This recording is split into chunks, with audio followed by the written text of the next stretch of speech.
5 seconds to go. I am happy to participate in the centenary celebrations of Stephen Joseph's College, an institution which has earned for itself a reputation for its standards and achievements. Among its alumni are some who distinguished themselves in the fields of science, administration, and in the army. The institution has thus contributed significantly to the country's progress and defense. Institutions like yours, started by missionaries in different parts of the country, have helped a great deal to spread Western education in the country, especially in the 19th century and the earlier decades of this century. They have thus helped the country to absorb all that is good in Western thought and also to develop in science and technology. Academically, these institutions have always produced good results. It is due to the habits of discipline and hard work which the institutions seek to foster and promote among the pupils. Discipline is best promoted not by the fear of punishment but by the example of those in authority.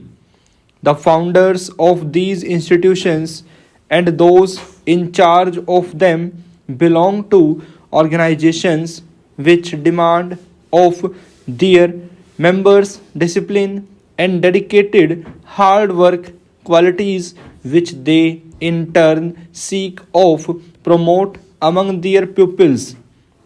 It is this approach which is responsible for the better performance of these institutions.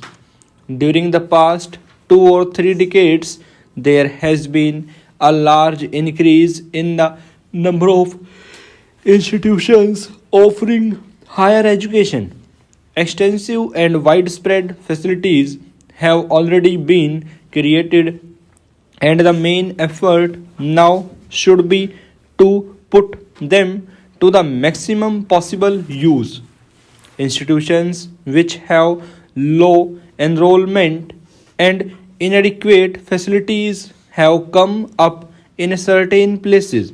The aim should now be more to bring up such non viable institutions rather than to establish new ones.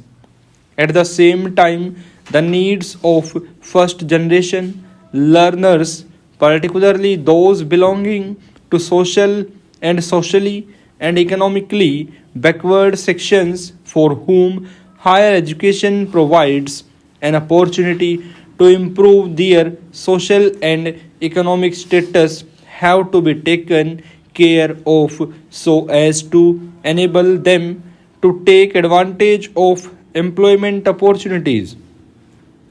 It is necessary that educational programs are related to manpower demands existing and anticipated for executing development projects, for maintaining services and supplies, and for the different occupational groups. While there are deeper response for employment and unemployment among the educated part of the problem arises from the want of proper matching between education and employment so that education become more relevant. The primary object should be to make the first degree course more relevant and responsive to the development needs of the community and link education with work in the field and practical experience.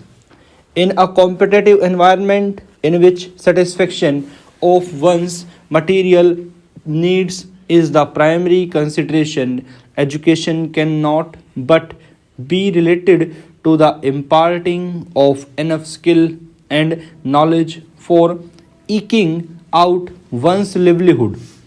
But it ought to be more than that.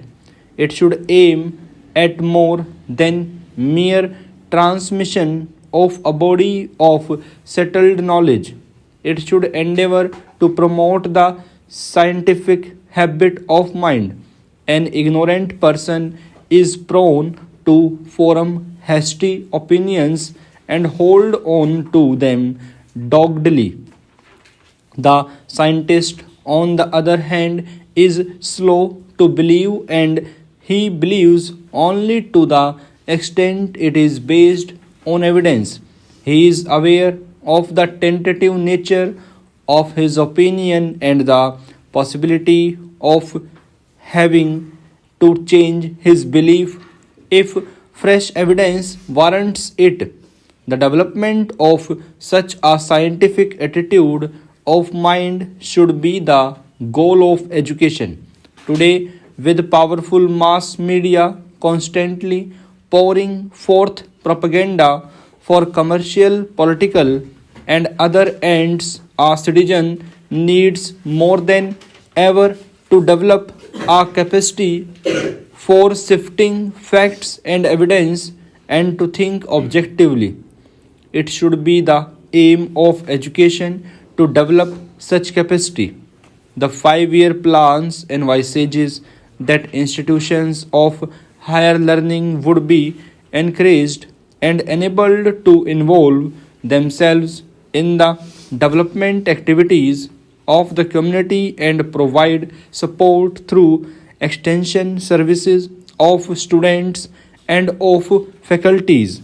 This would not only help the students to extend their frontiers of knowledge but also use their knowledge to help the community to solve some of its problems.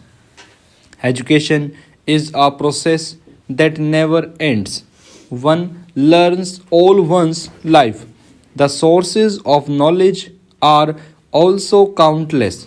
One does not learn only from the teachers, colleagues, people one meets in life, and nature itself provide unlimited opportunities for acquiring knowledge. What is needed is the humility to admit that knowledge is available everywhere and the will to learn. Education must be thought of not merely as preparation for maturity but as a continuous development of mental faculties and continuous illumination of life. The formal education which we receive at school and college gives us the instrumentalities of mental growth. Our further development depends upon our observation and interpretation of experience. Stop.